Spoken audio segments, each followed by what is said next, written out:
Acredito que muitos aqui já leram Ponciá, de Conceição Evaristo, né? A narrativa, eu vou fazer pontuar primeiro alguns aspectos. A narrativa, ela vai trazer a história de uma família, mas não podemos esquecer que esta família negra representa uma comunidade. A escrita de matriz africana, pautada na ancestralidade, tem sempre a perspectiva do coletivo, sempre da perspectiva do nós, né? Nunca do eu. Diferentemente da nossa leitura ocidental da construção do sujeito, a nossa subjetividade é colocada sempre em pauta como coisa fundamental, né? Ou seja, o sujeito, o eu, é elemento crucial na construção, né, desse sujeito ocidental. Na perspectiva de matriz africana, esse sujeito ele só existe no nós, é o Ubuntu, né? Eu existo porque você existe. E a leitura de Ponciá Vicêncio transita por esse universo, né? A família, a Ponciá e a mãe, são duas artesãs, né? O meu livro tem até a imagem de uma mulher manuseando barro, e ela produz imagens em barro. A imagem que vai perpassar toda a narrativa é do homem em barro, que é o mais velho, que seria o avô de Ponciá Vicêncio. Um avô que ela conviveu com ele muito pouco tempo, porque quando ele morreu, ela tinha 2 anos. Então, entende-se que a memória de uma criança que perde um avô com 2 anos não teria muita clareza de quem é esse personagem, né? Quem é esse sujeito na sua vida. Mas, diferentemente dessa colocação, a gente vai perceber na narrativa que ele está presente em todos os momentos. A leitura que podemos fazer dessa forma de construção textual é da resistência negra, né, dessa resistência ancestral se recusando sair do plano dos vivos. E aí volto àquela fala do Altuna sobre desses espíritos que interferiria na vida dos viventes, ou no mundo visível. Mas essa interferência é uma resistência da tradição, uma resistência dessa matriz africana que sabe, que compõe a nossa construção social. Então, é uma forma dela mostrar que o negro tem o seu lugar nessa história brasileira, né? E a narrativa de Ponciá mantém isso muito, muito vivo em todos os aspectos. E um verbo que vai aparecer com muita pertinente, bastante pertinente nessa narrativa, é o verbo escutar, né? Escutar é muito mais do que ouvir. A concepção do verbo escutar é muito forte dentro da narrativa de Ponciá Vicêncio. Aí eu trouxe um trecho para que a gente pudesse mostrar essa experiência da ancestralidade na construção de Ponciá Vicêncio, de Conceição Evaristo. Em Ponciá Vicêncio, detectamos vários ambientes e objetos de interesse dos espíritos, que se manifestam via memória ou por meio dos sentidos sensoriais. Assim, ao retornar à casa da família, Ponciá Vicêncio escutou, sentiu a presença do passado por meio do cheiro de café, da broa de fubá, dos sons produzidos pelo irmão e viu os movimentos do seu homem-barro. Aí o verbo escutar. Eu vou marcando para vocês perceberem o quanto esse verbo é recorrente nessa narrativa. Escutou na cozinha os passos dos seus, sentiu o cheiro de café fresco e de broa de fubá, feitos pela mãe, escutou o barulho do irmão se levantando várias vezes à noite e urinando lá fora, perto do galinheiro, escutou as toadas que o pai cantava, escutou os galos cantando na madrugada, no galinheiro vazio, escutou o que mais escutou e o que profundamente escutou foram os choros risos do homem-barro. Esse homem-barro é o avô, que ela vai desenhando, e a imagem que aparece é do avô, que ela havia feito um dia. Durante toda a noite, ela vivera a certeza de que a casa estava habitada e cheia de vida. Olhou para a mesa de madeira e lá estava o homem-barro, entre prantos e risos. Ou seja, esse personagem que ela constrói em barro, que é o avô, à medida que a narrativa vai avançando, esse personagem vai tomando forma de outras formas. Ele vai assumindo o corpo de Ponciá. Em determinado momento, Poncia Vicêncio anda com um bracinho como se não tivesse um braço, porque o avô, ele perdeu um braço, o senhor de escravo arrancou um braço dele. Então, ou seja, ele foi violentado, de certa forma, e perdeu esse braço, nessa violência que ele sofreu, e à medida que ele vai assumindo um corpo de Poncia Vicêncio, esse cantinho do Poncia Vicêncio, ela vai tomando o jeito do avô. E todos que olham para ela ficam desesperados, porque olham para ela e quem conheceu esse avô, olha, né, vê nela o avô. Né? A única pessoa que não se incomoda, que não se assusta com a imagem da neta, da filha, é o pai.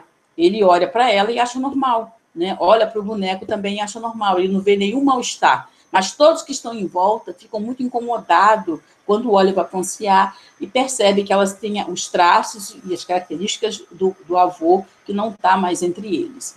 Essa perspectiva de narrativa, também a gente vai localizar da mesma forma, né, e tem dois personagens que eu destaco, em Mia Couto, A Varanda de Frangipane, que a narrativa também traz a experiência ancestral de um personagem que não teve, ele não teve o enterro que ele esperava ter, né? Ele se considera um morto sem a estrutura que se espera de um enterro nos países africanos, no caso Moçambique, tá? Então, esse personagem também vai dialogar, de certa forma, deixa eu parar essa aqui para iniciar outra, vai dialogar, de certa forma, com essa imagem que Poncia nos oferece. Né? Eu trago um trecho, A Varanda de Frangipane. O procedimento... Deixa eu compartilhar com vocês.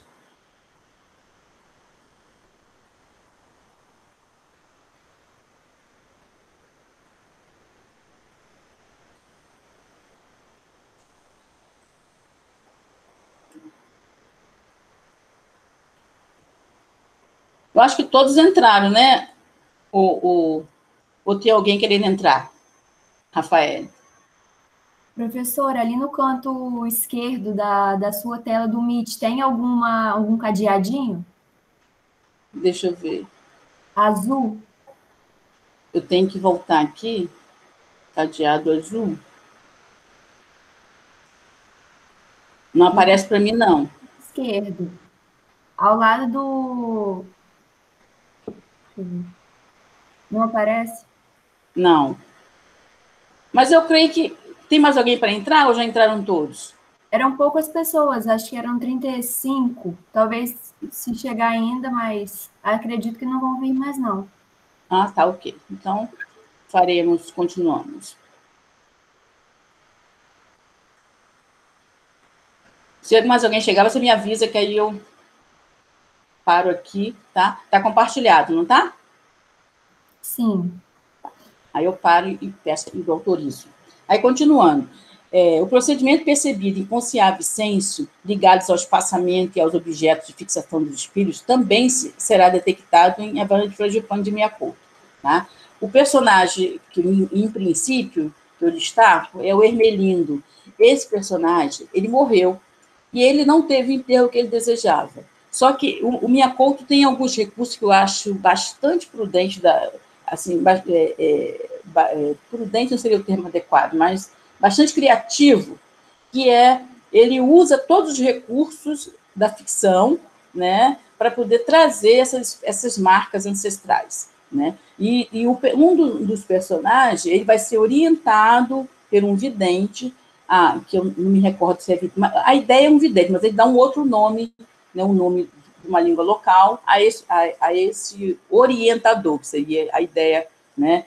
Ele vai orientar esses espíritos que se aloje no corpo de alguém, porque para ele conseguir o enterro que ele espera. E a orientação é que ele se aloje no corpo do inspetor de polícia, que num tempo, acho que de 7 a 8 dias, fará a passagem, e aí o personagem teria o enterro desejado. Aí eu cito o trecho. Hermelindo, desprovido de matéria física, ocupa o corpo do inspetor. Mais uma vez, a ancestralidade se coloca como a fundamentação estética do espaço em que se movimenta a figura, né? A figura aí, no caso, personagem. Este homem que estou ocupando é um tal de Isidine Naita, inspetor da polícia.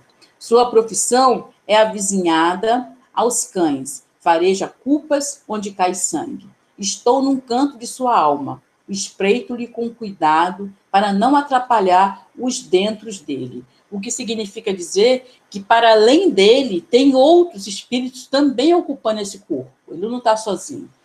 Porque esse Zidine, agora, sou eu. Vou com ele, vou nele, vou ele. Ou seja, ele vai ocupar da mesma forma em que o vô Vicêncio ocupa o corpo de Ponciá, Vicêncio, ele também vai ocupar o corpo do inspetor de polícia. E um dado que eu queria pontuar também, o sobrenome Vicêncio é herança colonial. Eles recebem o nome de um dos donos da terra, né? Que isso era muito recorrente na época da colonização. Eles são escravos, então eles são propriedade de alguém, e à medida que eles vão ocupando um outro espaço, eles também, como eles não têm sobrenome de origem, né? Muitos não têm documentação, e são registrados com o sobrenome do senhor da terra. E a terra na qual eles vivem é herança desse Vicêncio. Aí, voltando à varanda de Frangipane,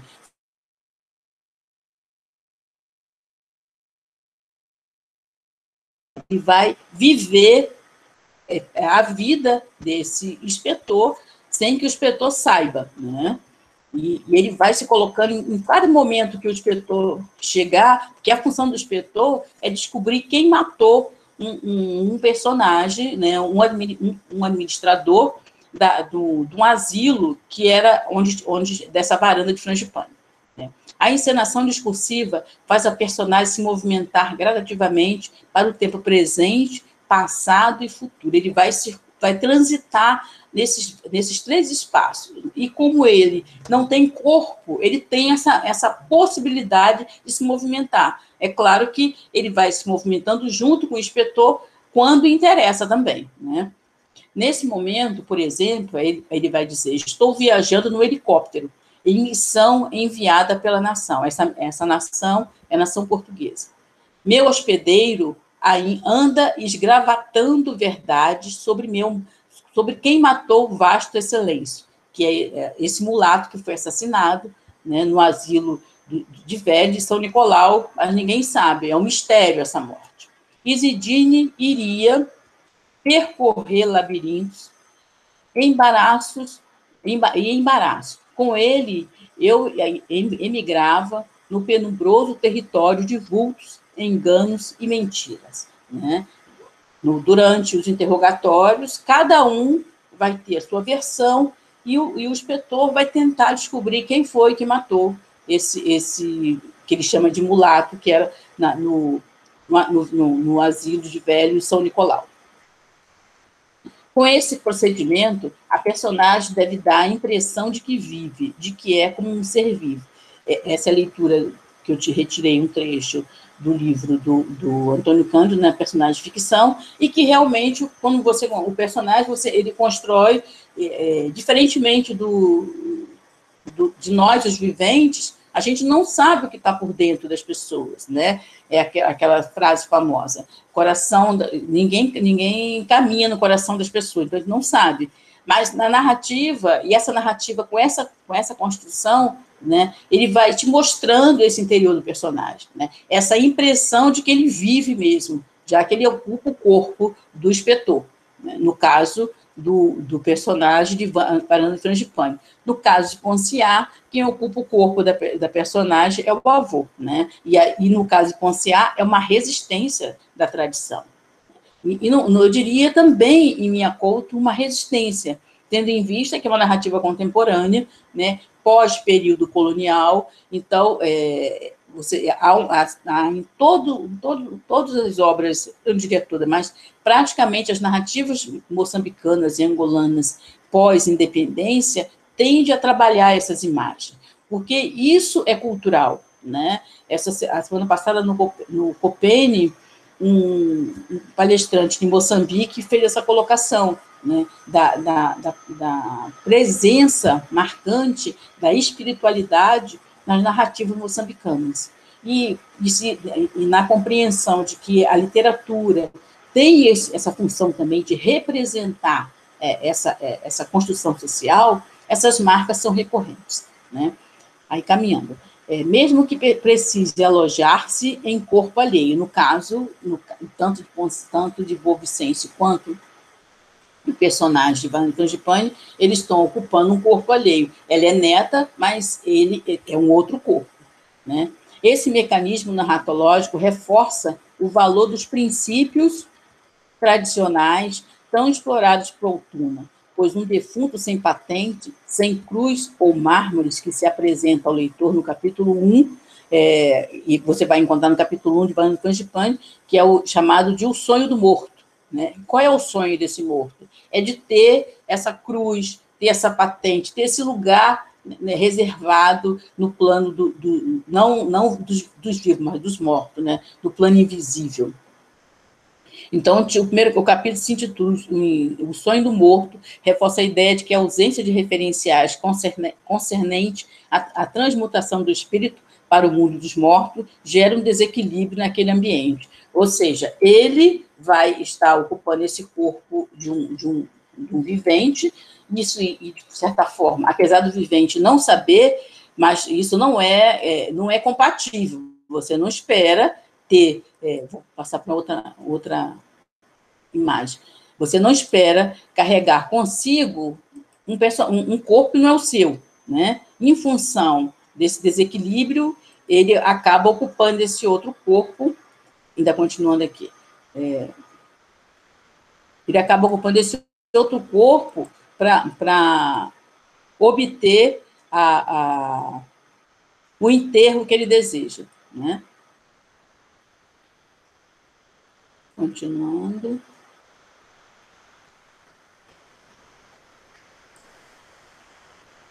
Ainda na página de Frangipane, o capítulo 3, que é um outro personagem que também vai trazer essa experiência, que de uma outra forma, mas também está colocado nesse personagem uma experiência também de ruptura com padrões tradicionais, com crenças que os povos tradicionais moçambicanos tinham em relação após nascimento. No Ocidente, a gente também tem essa colocação. Por exemplo, é claro que as pessoas, muitas vezes, não sabem hoje por que fazem isso, mas uma mulher, depois de ter bebê, ela tem um resguardo de 30 dias. E tem uma série de explicações pela nossa medicina, né, o porquê esses resguardos. Nesse personagem aqui, da Van Frangipane, no capítulo 3, da Van Frangipane, intitulado A Confissão de Navaia. Nessa dinâmica de construção espacial, nos fornece um procedimento bastante radical. O velho jovem, Navaia, tem uma história insólita, já que é filho de uma mulher que, ao dar à luz a um novo filho, o outro se desintegra, ou assume a forma do novo. Não há espaço no mundo dos vivos para 2 herdeiros dessa mulher. Navaia é um desses filhos. E para vocês poderem entender por que isso ocorre. No decorrer da narrativa, a gente descobre que o marido dela, ele não respeita os preceitos. Aqui a gente tem 30 dias, eu não sei quanto tempo seria em Moçambique de fato, mas é semelhante a esse processo. E por ele não respeitar esses preceitos, ele rompe com esses preceitos e mantém relação com a mulher de novo, né, fora dos prazos.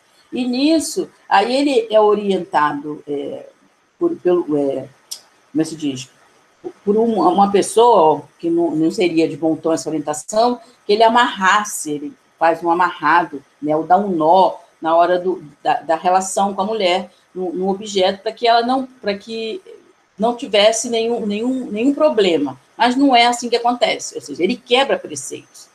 E aqui continua, no trecho. Tudo começa antes do antigamente, é como o personagem se diz. Nós dizemos Nitum Bulucu. Parece longe, mas é lá que nascem os dias que estão ainda em botão.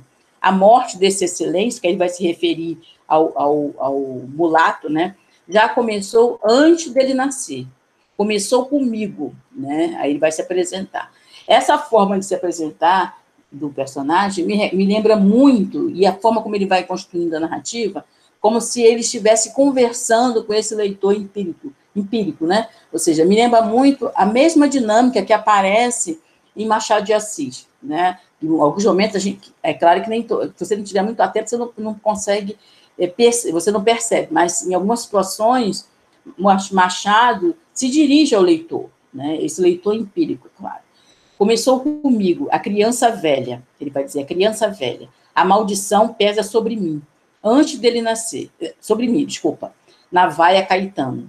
Sofro a doença da idade antecipada. Sou um menino que envelheceu logo à nascença. Dizem que por isso me é proibido contar minha própria história. Né? Porque você vai perceber no decorrer da narrativa que ele diz que se ele conta a própria história, ele envelhece a cada vez que ele conta a história.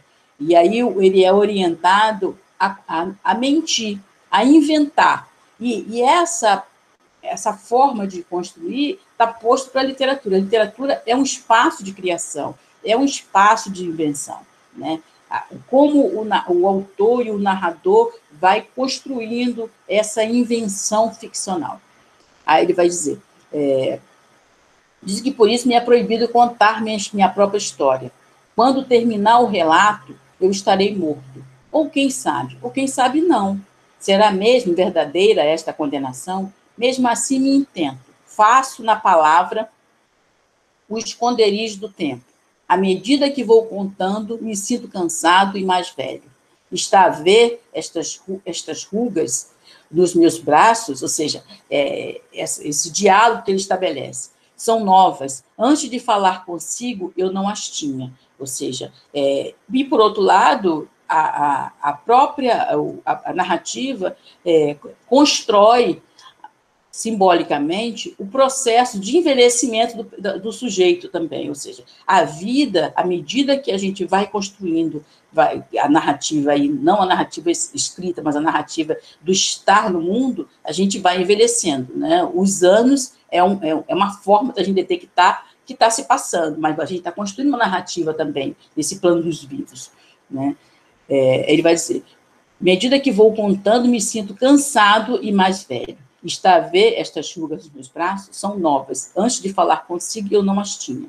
Mas eu sigo adiante, não encontrando atalho nem alívio. Sou como a dor que não tivesse carne onde sofrer. Sou a unha que teima em nascer num pé que foi cortado. Me dê as suas paciências, doutor, na conversa durante a investigação. Esse procedimento que aparece em A Banda Frangipane, de certa forma, também ocorre em Ponciá Vicente, porque ela tenta ter filhos e ela vai ter 7 filhos, 7 gravidez, e nenhuma das gravidez sobrevive, ou seja, todos morrem. Aqui, à medida que a mulher tem um novo filho, o anterior morre, se desintegra ou assume a forma do novo. Mas também, à medida que outros nascerem, esse também desaparece. De uma certa forma, o mesmo procedimento, que é claro que aqui a gente vai entender, ela abortou, a gente vai explicar, né, esse processo dela não poder ter esses filhos. Mas também é um processo de engravidar e sair do plano dos vivos. Lá, da mesma forma, a mulher dá à luz, e o argumento para que ele saia do plano dos vivos, ou se desintegre, ou assume a forma do outro, é porque o marido não cumpriu os preceitos. Ou seja, os argumentos são diferentes, mas explicam esse processo da sair do plano dos vivos, para explicar a saída do plano dos vivos, né? Mais adiante. Mais novas, antes de falar consigo, eu não as tinha, mas eu sigo adiante, não encontrando atalho nem alívio. Sou como a dor que não tivesse carne onde sofrer. Sou a unha que teima em nascer num pé que foi cortado. E essa imagem também reforça uma resistência de uma tradição que um sistema ocidental tentou destruir, né? Mas não conseguiu. Resiste. Tem alguns autores que vão colocar da seguinte forma, e isso é muito, muito pertinente, que essa tradição de matriz africana nos países africanos, elas se mantiveram paralelamente à sociedade moderna, essa sociedade pautada nos valores ocidentais, ou seja, a gente teria, durante muito tempo, duas sociedades convivendo paralelamente, né? Apesar do colonialismo se impor, as práticas tradicionais mantinham-se, mesmo que não fossem visíveis para aqueles que estavam no poder, né? Me dê suas paciências, doutor. É o cito da citação. A configuração da personagem reforça a estética da ancestralidade, como base narratológica. O cuidado com os preceitos envolvendo o ritual de passagem está implicado com toda a dinâmica da vida comunitária, desde o cultivo da terra até a mais complexa prática organizacional do grupo. A terra na qual repousam os antepassados é a mesma que alimenta os viventes, já que do solo brota, ano a ano, os alimentos que sustentam toda a comunidade. A relação existente entre os antepassados e os viventes reforça a dinâmica exposta no papel desenvolvido pelos ancestrais.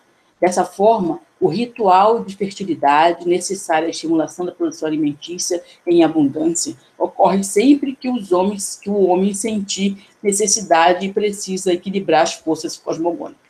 Essa colocação que eu fiz aqui, isso vai aparecer em Minha Couto também, em Terra Sonâmbula, por exemplo, quem conhece a narrativa, quem já leu, percebe isso, que tem várias situações em que nas duas histórias, porque tem a história maior e tem a história dos cadernos. Um dado que aparece com muita persistência é o pai, né, em sonho, que também é um recurso, né, narratológico, poder mostrar como esses ancestrais vão se mover nesse mundo quando eles não estão dentro de um equilíbrio, dentro de uma organização, ou felizes com a situação em que os viventes estão vivendo. Então, ele aparece em sonho. E o personagem, por não poder fazer o enterro do pai, em Terra Sonâmbula, por exemplo, ele é orientado e tem sempre um vidente, alguém que aparece como na narrativa, como alguém que conduz um caminho para esse personagem, para esse sujeito. Aqui, em Varanda de Frangipane, o personagem vai receber o conselho, que é se alojar no corpo de outro. Em Terra Sonâmbula, a orientação que ele recebe é que ele faça o caminho pelas águas, porque por onde nós, humanos, tradicionalmente circulamos pela terra, então, pela terra fica as pegadas. Mesmo que eu não as veja, as pegadas estão colocadas, né, por onde nós passamos. E aí, esse espírito do pai iria atrás dele, continuar cobrando o ritual de passagem que não aconteceu. E não aconteceu porque estava numa guerra. Numa guerra não se enterra os mortos, não há tempo para enterrar os mortos, né? E aí a orientação que ele recebe é que ele caminhe pelas águas. É extremamente poético a forma como Minha Couto também encontra para poder conduzir sua narrativa, mantendo os conceitos da tradição, ou seja, trazendo para a cena esses valores, muitas vezes interrompidos em função de conflitos internos, mas as saídas que ele encontra, né, para poder fugir, diria aqui, de um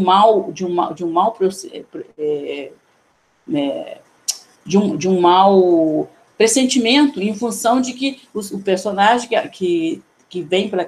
que é construído não pode cumprir determinadas práticas que são recorrentes no mundo dos vivos. Então, essas saídas são extremamente criativas, né? O resgate de práticas antigas para fortalecer o tempo presente constitui-se nos ajustes para efetuar as invocações àqueles entes fortalecedores da vida comunitária, já que, na perspectiva bantu, o homem só se realiza coletivamente. E, em relação à fertilidade, e como que se interpreta o desequilíbrio na sociedade, né, nessas comunidades, por exemplo? Muitas vezes, você tem secas prolongadas, né? Você tem ausência de alimentos, você tem doenças que não se descobre a cura. É como se a natureza cobrasse desse homem uma nova forma de lidar com esse espaço, né? E se nós pensarmos na nossa realidade atual, essa cobrança está sendo feita a nós e por um preço bastante alto. Né? Continuando, eu vou passar para uma outra imagem que eu separei.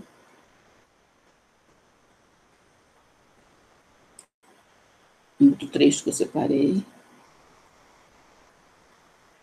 Ritual de passagem. Aí. Mãe materna. Aqui, e para continuar com a nossa reflexão em torno, eu vou trazer agora um autor de Angola, Boaventura Cardoso.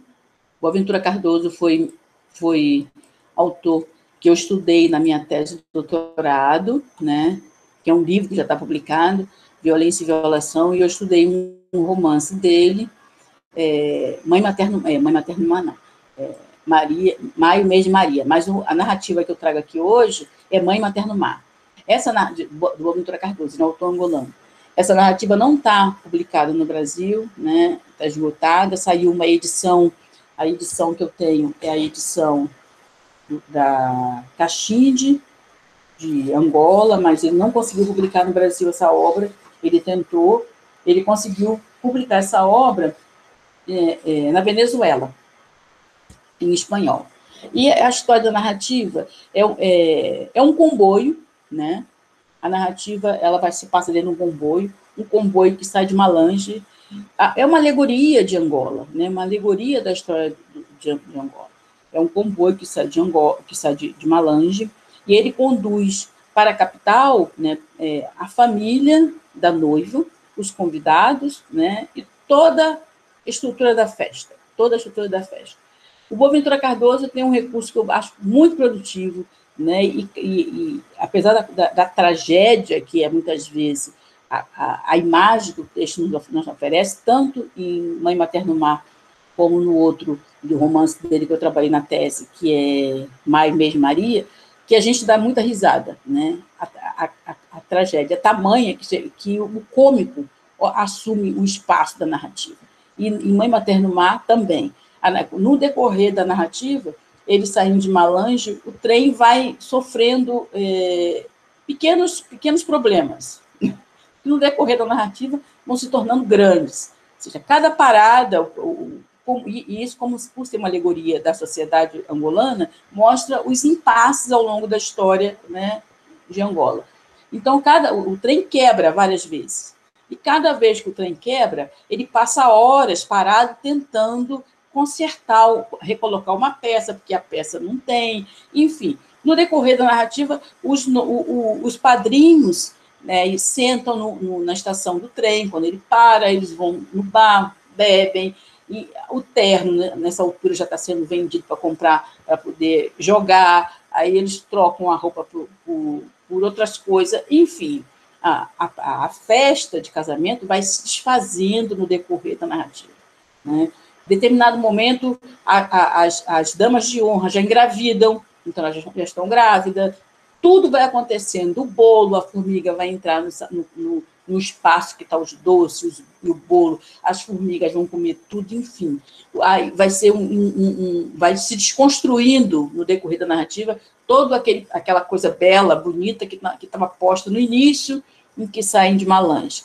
E tem vários grupos religiosos. Então, você tem o pastor, você tem o padre, você tem o curandeiro. Então, tem várias figuras de várias religiões locais que estão nesse comboio, né, que é o trem. E, como todas as situações num contexto de conflito, ele vai representar esses conflitos na narrativa. Vão ter várias brigas, né? E nessas brigas, no decorrer das brigas, morrem 4 jovens. E nesse enterro é que a situação vai aparecer as marcas dessa insatisfação dos ancestrais com esses viventes, né? Aí eu trouxe um texto que eu passei uma imagem para vocês terem uma ideia de como essa narrativa é construída, né? A alegoria e o cômico vai ser a marca do texto de Boaventura Cardoso. né? Mas a ancestralidade vai aparecer nessas marcas, de formas bem variadas. Em Mãe Materno Mar, de 2001, Boaventura Cardoso, a família de Quimbulo mata 3 galinhas para saudar a passagem para o outro mundo, né? No decorrer do enterro, eu acho que eu trouxe a primeira parte do enterro. É isso mesmo. No decorrer do enterro, no decorrer da confusão, 4 jovens são mortos. Entre eles, o Quimbulo. O nome diz muito do sujeito, porque ele é um local. Os outros 3 têm nome português, mas também são angolanos. Aí a família vai matar 3 galinhas para saudar a passagem para o outro mundo. Com a proibição formalizada pelas comunidades, o sangue animal passa a ser usado nos rituais em substituição ao sangue humano. Existem várias narrativas angolanas, especialmente, em que aparecem o Fragata de Moraes traz muito isso, traz muitas marcas desse tipo. Jovens mulheres, por exemplo, que são oferecidas aos deuses, né? Então, são jovens, de jeito geralmente virgem, preparadas para cumprir rituais específicos. Por exemplo, o ritual da agricultura, e isso na narrativa do Fragata de Moeda apareceu várias vezes, tem um tempo certo. Então, para que continue tendo fartura, as mulheres, aquela comunidade, tem essa prática. Então, oferece uma virgem, né? A história da humanidade comprova isso em várias comunidades, em que você oferecia o sangue humano para obter esses benefícios. O Ocidente tem um recurso que é muito, que a gente às vezes não se dá conta. Quando a gente tem o Cordeiro de Deus, né? A gente tem símbolos, o próprio Cristo teria morrido para salvar os seus. Então, o sangue humano teria sido dado por ele para que outros não pudessem dar. Ou seja, essa simbologia toda remonta a épocas em que havia, de fato, essa entrega de um humano em sacrifício, mas um sacrifício pela comunidade, né? A era moderna, a gente tem os animais em sacrifício. Aparece isso não só nos países africanos, como também no Brasil, em rituais religiosos. Você oferece a galinha, oferece o boi, oferece vários animais, ou seja, o sangue é o que renova essa existência. Aí, continuando. O sangue animal passa a ser usado nos rituais de substituição ao sangue humano. Ocorreu em superposição, pois os animais sacrificados, dentro de preceitos específicos, de acordo com Leite, o Fábio Leite tem uma obra, né, que é a África Negra. Ele é antropólogo, professor da USP, e ele vai estudar 2 comunidades africanas em que ele vai tratar desse aspecto, né? Em vez de você oferecer vida humana, você oferece um animal, né, nesse lugar. Passaram a representar o homem na imolação ritual, ou seja, nesse ritual, o sangue do animal seria uma simbologia do sangue humano. No funeral dos 4 homens, houve várias situações conflituosas, porque as mortes não aconteceram por causas naturais, que também é um outro dado que o Fábio Leite vai trazer também nesse livro dele, né, a história da África Negra, que África Ancestral, que à medida que você faz a passagem de forma natural, você nasceu, cresceu, construiu família, envelheceu e morreu. Essa morte é positiva, porque o sujeito cumpriu todos os rituais, todas as passagens na vida e fez a passagem para o outro plano no tempo certo. E isso porque não foi provocada, mas morte como um acidente, assassinato,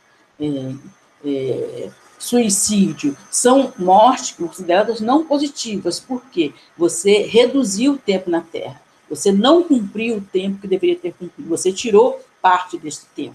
Então, essas mortes não são bem vistas. E são esses defuntos que o Altuna pontua em determinado momento, que vai atrapalhar os vivos, porque ele não pode ajudar, porque ele não está habilitado ainda, porque ele não cumpriu o seu tempo. Então, ele fica solto, né? Até cumprir ou retornar ao plano dos vivos ou passar pelo plano dos ancestrais. Que a gente comete alguns erros quando a gente diz assim, os meus ancestrais, mas a gente não tem consciência que nem todos aqueles que não estão entre nós no plano dos vivos são de fato ancestrais. porque você não tem consciência de que se ele cumpriu toda a sua experiência, todo o seu tempo. Os iniciados sabem lidar com essas compreensões, né? Mas os não iniciados não têm essa leitura, e muitas vezes usam o termo ancestral de maneira errada. Meu avô, E muitas vezes você não sabe se esse seu avô está nesse universo que pode contribuir, mas ele pode também estar evoluindo ou ter retornado à Terra. Porque o Fábio Leite vai dizer na sua obra, nesse estudo que ele faz, do Paul Vagny, que ele vai dizer que nem todos os que fazem as passagens vai ascender ao lugar de ancestral. Muitos terão que retornar à Terra. Mesmo aqueles que morreram de morte natural, muitas vezes não estão ainda na hora de fazer a passagem para o plano dos ancestrais e ficar nesse outro plano. Muitas vezes terão que retornar à Terra. E no livro dele, que foi a tese de doutorado, tem um capítulo que ele vai desenvolver de como esse procedimento é feito. Então, existem mulheres, né, não são só mulheres que fazem isso, algumas mulheres que são encarregadas de preparar os corpos dos defuntos, né? E elas sabem, por orientação ou por aprendizado, quais são aqueles entes queridos que vão, de fato, a ocupar o lugar dos ancestrais. Então, há todo um cuidado diferenciado na roupa, no tratamento, na preparação do corpo. Então, sabe-se que aquele não retorna à Terra. O outro que retorna tem um outro tratamento, porque ele é alguém menos, não é que tenha menos valor, mas não é alguém que atingiu o nível de ser cuidado com tratamentos especiais, porque ele ainda vai cumprir uma missão na Terra. Então, esse outro recebe todo o cuidado, mas é um cuidado diferenciado. Então, sabe-se quem faz a passagem para o mundo dos ancestrais e quem faz a passagem, mas que tem ainda que retornar à Terra. Tá? E esse livro é um livro muito, muito bom. Foi uma forma que eu encontrei inicialmente por falta de material de autores africanos, em princípio, para eu poder entender alguns aspectos que não são tão simples de ser compreendido e que no decorrer dos meus estudos, que já vem fazendo algum tempo, isso é muito presente, tanto nos autores negros brasileiros, quanto nos autores africanos. E aí, nos africanos, o Minha Couto é branco, mas ele é um moçambicano, ele é filho de português, mas ele é um moçambicano que conhece a sua cultura, né? Então, a gente vai constatando que, mesmo sendo um texto literário, tem diversos elementos que são explicados pela antropologia, pela filosofia das religiões, né, pela sociologia, e aí você percebe o quanto esses autores recorrem a esse universo para construir sua ficção, né? Em nenhum momento mais, em princípio, eu até circulei por esse campo, mas não circulo mais, de ler essas experiências como fantásticas. Não são experiências fantásticas, não são experiências sobrenaturais, são experiências do plano do invisível, e que a física explica muito bem. Ou seja, o plano do invisível não quer dizer que ele não exista, né? Aí, voltando. No funeral dos 4 homens, houve várias situações conflituosas, porque as mortes não aconteceram por causas naturais, mas provocadas após uma briga generalizada que atingiu todo o comboio.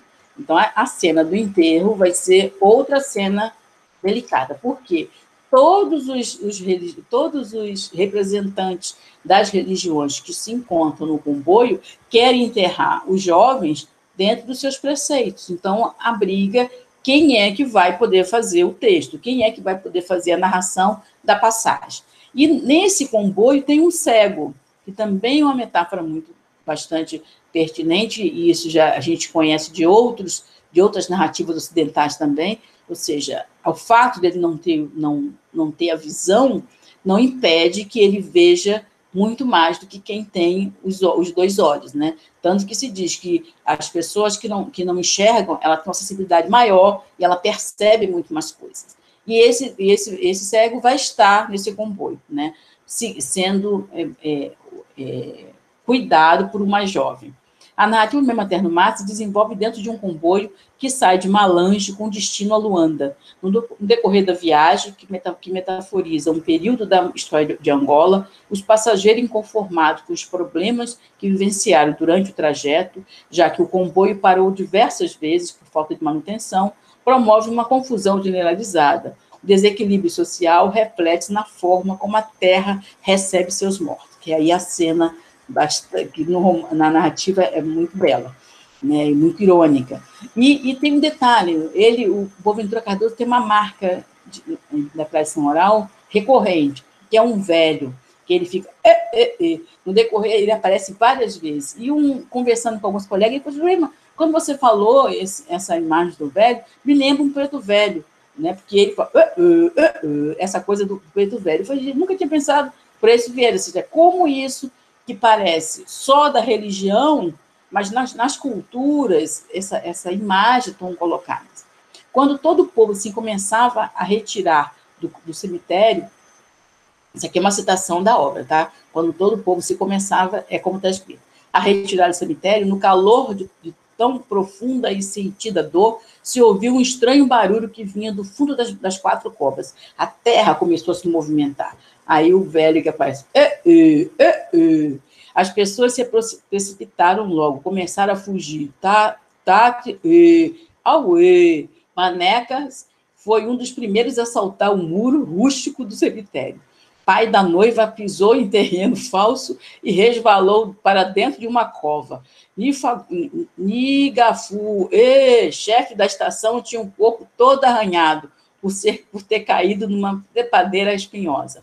Os integrantes da banda de música tinham se desembaraçado dos seus incômodos instrumentos, líderes religiosos fugiam esquecidos dos seus fiéis, duas senhoras grávidas permaneciam deitadas e aos berros. Quem que corria mais rápido não eram, então, os jovens, esses fugiam do cemitério com mais medo, né? Em pouco tempo, o cemitério ficara quase deserto. Só se viam deitados no chão, de barriga para baixo, as duas senhoras grávidas, gemendo, e dispersos mais de 20 velhos, quase inanimados.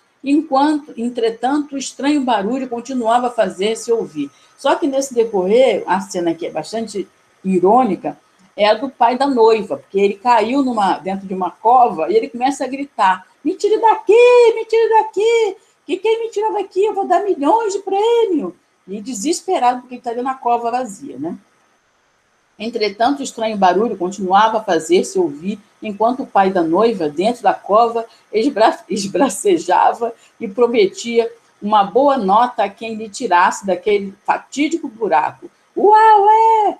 Uá! E tio Lucas e o rapazito não tinham fugido do cemitério. O tio Lucas era o cego, e o rapazito é quem o acompanha. E o ceguinho, impávido e sereno, se agachou e com a mão direita fez no chão uma cruz. Olha o símbolo, que é um símbolo religioso, né, de procedência ocidental, mas que não está de todo distante da prática africana, quando a própria Mariana, né, diz que Deus fez para cada povo, deixou um representante. O curandeiro seria o representante dos moçambicanos ou dos africanos. Mas a ideia de fazer a cruz não seria só um preceito nosso ocidental, porque se Deus é de todos, também estaria posto para os africanos esse exercício, né? Essa prática da cultura. Com a mão direita fez no chão uma cruz, e então a terra se sossegou, repousada. Aquele estranho barulho era a terra a ruminar, depois de ter engolido as 4 sementes, né? Ou seja, a terra dá, a terra toma, da terra viés, a terra retornarás. Essa imagem é muito mais próxima da nossa de concepção de religião, né, de matriz ocidental, mas não tá isenta da espiritualidade, né? Que a gente às vezes esquece, mas o nosso maior símbolo, um símbolo significativo que é recorrente não só nas igrejas, mas também nas casas, é a cruz, né? Essa imagem do sacrifício é uma imagem da ancestralidade. Então, muita gente tem na entrada da casa, atrás da porta, uma cruz, né? Esse símbolo da ancestralidade ocidental. Continuando. Esse.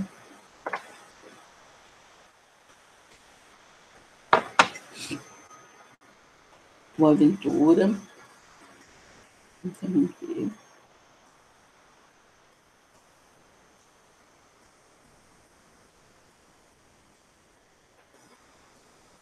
No Ritual de Passagem.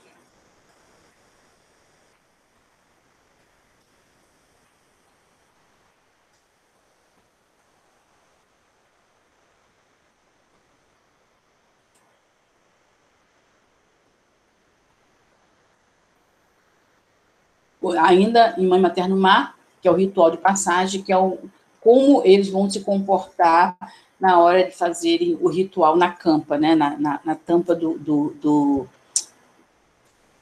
onde está enterrado um dos rapazes. Para saudar devidamente a passagem de seu ente querido, os familiares de Kimbulu sacrificam 3 galinhas e cantam. E como ele trabalha de uma maneira lúdica e irônica a própria tradição.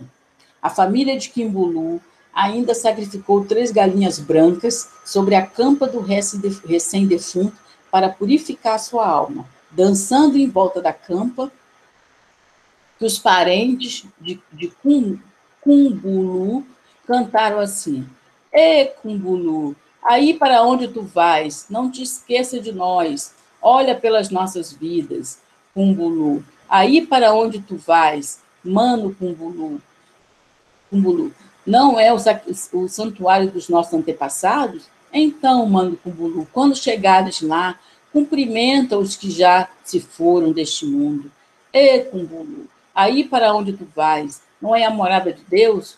Então pede-lhe que olhe por nós, que nos dê saúde e muita paz. Ou seja, essa forma, o livro que eu falei do Fábio Leite, é a questão ancestral África Negra.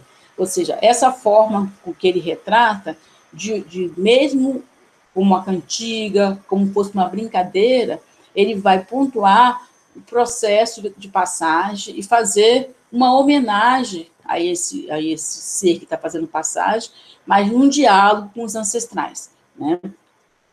Uma outra autora que eu gosto bastante, trabalho sempre com ela, é a Paulina Chiziane, né? A Paulina Chiziane também vai nos trazer essas eu interrompi aqui, essas marcas na sua narrativa, e a Paulina Chiziane, eu destaquei dela, eu não deixa eu ver se ainda tem mais uma imagem para passar para vocês.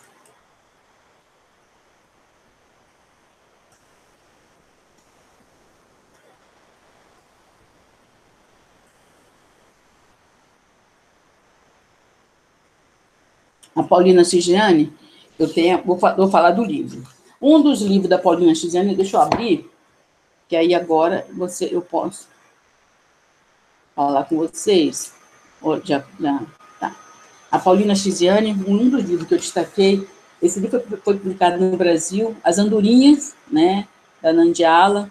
Não sei se ainda está sendo vendido, eu creio que ainda encontra algumas lojas no sebo, na internet você encontra. Esse livro aqui, ela vai contar a história de três personagens importantes da história de Moçambique. O Fábio Leite, nessa construção do seu livro sobre os países africanos que ele estudou, ele tem um capítulo que ele vai dedicar à construção do ancestral histórico. O que seria o ancestral histórico? São personagens históricos que tiveram alguma função, né, específica nessa sociedade. No caso de Moçambique, ela vai trazer a história de 3 personagens. O primeiro é do último, no caso das Andorinhas, é do último rei moçambicano, né, que, acessando na internet, você pode ver a imagem dele, que ele foi exilado para Portugal, e ele está sentado, aquele rei, né, farto, como eles costumam dizer, grande, com todas as suas mulheres em torno, porque ele era polígamo, né, e ele vai para o exílio e leva as suas mulheres. Esse personagem inicial, o primeiro ponto, ele comete alguns erros, né, porque a andorinha faz cocô na cabeça dele e ele diz que manda todos os seus soldados caçar todas as andorinhas do mundo. E é um recurso literário que ela vai utilizar, mas deixa desprotegido o seu reino. E esse rei foi o último rei antes da colonização. Então, estar desprotegido significa que ele abriu espaço para que a colonização se fosse feita e ele fosse instituído do cargo. Ele é o último rei de Moçambique, né? Então, essa seria a narrativa do ancestral histórico, né? Esse primeiro. O segundo ancestral histórico que ela vai trazer nesse livro é o primeiro presidente de Moçambique, que é o criador, é chamado conto chamado criador, Mondlane, que é Eduardo Mondlane, que é o nome, inclusive, da Universidade de Moçambique, né, Eduardo Mondlane.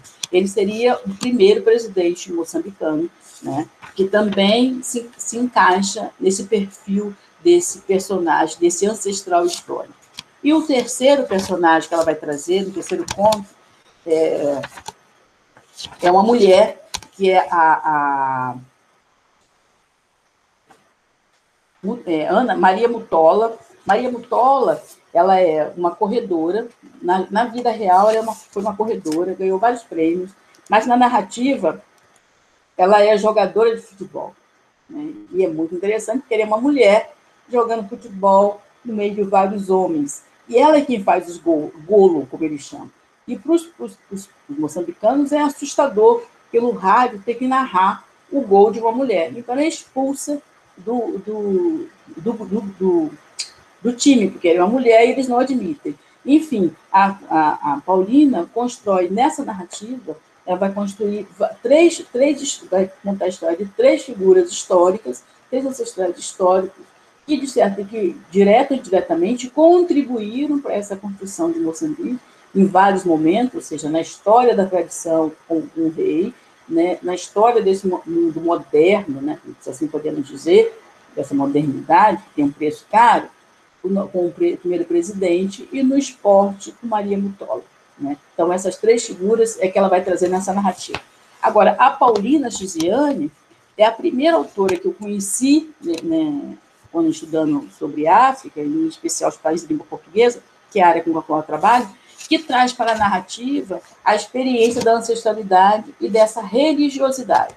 Agora, é claro que eu já tive a possibilidade de perceber que, mesmo ela fazendo questão de pontuar isso, mesmo em Moçambique, há resistência em relação às narrativas coloniais. E por quê? Ou seja, a ocidentalização foi extremamente perversa, extremamente intensa e propiciou a esses africanos, no caso aos moçambicanos, esse olhar negativo acerca daquilo que é a tradição, né? Porque o discurso da colonização é que tudo que não é compreensível é negativo, o que não é verdade. À medida que se a gente acessar a física, né, a física quântica, a gente vai encontrar explicações para diversos fenômenos que estão no mundo e que nós não podemos ver a olho nu. Então, significa que, para além desse corpo com matéria que a gente conhece, existem outras experiências sem a matéria, mas o fato de não ter matéria não quer dizer que não exista, né? E não quer dizer que seja do plano do fantástico. Então, a Paulina tem esse papel, e isso, para mim, eu acho muito, muito positivo. Hoje em dia, a gente já sabe que vários estudos, né, os próprios moçambicanos já lidam de uma maneira diferenciada, já compreendem melhor esse lugar, né, dessa ancestralidade, ou seja, compreende no sentido que já entende que o olhar negativo que o Ocidente colocou sobre essas práticas não é verdadeiro, né? E é claro que para a África, para que ela se compreenda enquanto África e se organize nesse mundo no qual nós estamos inseridos, ela tem que colocar em pauta as suas experiências locais, né? Sem dúvida que é muito difícil à medida que a formação intelectual desse estudioso se dá no Ocidente. Aí, nesse ponto, quem vai ter um papel bastante produtivo de reforçar esses valores ancestrais é a literatura, né? Compreender esses fenômenos também é compreender uma forma de estar no mundo, que não é compatível com outras, não é compatível, não é igual a outras no Ocidente. Não que não possam conviver, né? Entender que essas experiências elas podem conviver junto com outras. A nossa não é superior a nenhuma outra. Tá? A Paulina, nesse romance, nesse livro de contos, ela vai trazer essa experiência. Ela traz também o Sétimo Juramento, que também é uma experiência bastante produtiva do ponto de vista do uso das práticas tradicionais, mas sendo usada por uma pessoa que quer benefícios próprios, que aí já é uma crítica a essa experiência contemporânea e ocidentalizada de tirar benefícios dos ancestrais.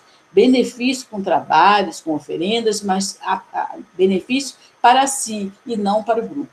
E no Sétimo Juramento, o personagem vai oferecer o filho em troca, a filha em troca. Né? E o Davi, o menino da família, ele tem comportamentos que ninguém compreende, ele fala línguas que ninguém entende, ele parece que estivesse fora do plano dos vivos. Né? Mas todas as imagens que a narrativa que apresenta mostra o transe, mostra experiências da espiritualidade, que não são experiências do plano do dia a dia. Mas essa experiência do plano da espiritualidade precisa conviver nesse dia a dia, precisa se fazer presente nesse dia a dia. Né? À medida que esse mundo não materializado também convive com o mundo materializado. O que eu quero dizer com isso? O mundo visível e o mundo invisível, eles dialogam, eles não são coisas separadas, né? Como compreendemos nós no Ocidente. A ideia da morte, para a gente, é extremamente delicada. Né? Lidar com a morte não é muito prazeroso para os viventes no Ocidente, né? Porque há o entendimento de que o sujeito tem a passagem e pronto. Né? A não ser aquelas pessoas que têm alguma compreensão de espiritualidade, que lida com essa passagem de uma outra forma, e entende que não estar aqui não significa que ele não tenha influência sobre nós. Né? Essa compreensão é um exercício que não parece religioso, mas não é de fundo religioso só, é de fundo cultural, e a matriz dos autores negros, à medida que você vai estudando esses autores negros, seja eles na literatura ou na poesia, e esse autor negro que busca a sua experiência na condição de descendente de africano, você vai percebendo todas essas marcas. Né? Isso em Paulina Chiziane, em Conceição Evaristo, essa marca é muito forte, mas essa marca também é muito forte na própria Carolina Maria de Jesus, que atualmente recebeu o prêmio, né, pela Universidade Federal do Rio de Janeiro, ou seja, ela é uma autora que tem mais de 50 teses escritas sobre o ato de despejo. E ali, e é muito delicado quando as pessoas lidam com a Carolina, porque só visualizam os erros de português, né, ou a miséria da favela. Não. A construção narratológica, ou seja, os elementos que ela recupera por meio da linguagem e como ela constrói essa narrativa é que é o fator literário mais importante. Muito mais do que olhar o erro de português, é perceber a força, a energia que essa mulher, essa escritora, usou para poder escrever aquele texto. Imaginar alguém numa comunidade, numa favela, nas condições na qual ela estava, ter a competência para escrever é de uma energia que não está no plano tão simples assim. Eu diria que a Carolina Maria de Jesus foi escolhida pelos ancestrais para registrar as histórias. Né? E nesse lugar, ela é ou seja, alguém que é orientada por esses ancestrais, na compreensão de matriz africana, ou seja, de que os ancestrais vai estimular, vai contribuir, vai ajudar os seres que estão no plano dos vivos.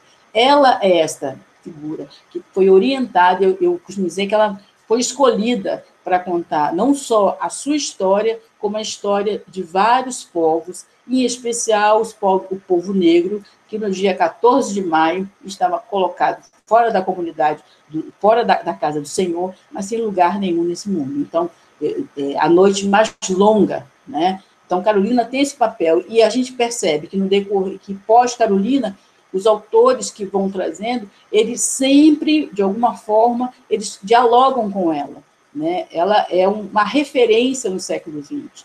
É claro que tanto Carolina quanto Conceição Evaristo produzem uma narrativa, uma estética em espaços específicos de escrita, como Becos da Memória também, que não está mais posta nesse momento. Ou seja, após essas autoras, a gente vai ter uma outra construção, uma outra estética de favela, né? E quem vai inaugurar essa outra estética é o Paulo Lins, né, com uma outra vertente, com uma outra construção.